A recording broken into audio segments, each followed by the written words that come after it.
సాఫ్ట్‌గా దూదుల్లా ఉండే ఇడ్లీలోకి బొంబాయి చట్నీ వేసుకొని, దాని మీద కారప్పొడి వేసుకొని తింటే చాలా బావుంటుంది.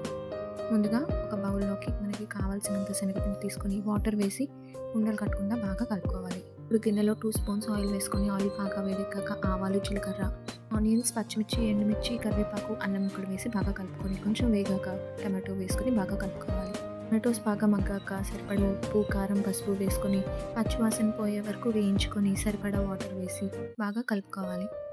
వాటర్ బాగా బాయిల్ అయ్యాక మనం ముందుగా కలుపుకున్న శనగపిండిని వేసి బాగా కలుపుకోవాలి. మనం కలుపుకునేటప్పుడే కొంచెం పలుచగా కలుపుకుంటే అది ఉడికే కొద్దీ చిక్కపడుతుంది. పొంగొచ్చి చిక్కగా అయ్యాక గుప్పెడు కొత్తిమీర వేసి బాగా కలుపుకోవాలి. ఇంతే అండి, చాలా టేస్టీగా చట్నీ రెడీ అయిపోయింది. బొంబాయి చట్నీ అంటే నచ్చని వాళ్ళు ఎవరైనా ఒక్కసారి వేడివేడిగా దీన్ని రుచి చూడండి. మీకు తప్పకుండా నచ్చుతుంది.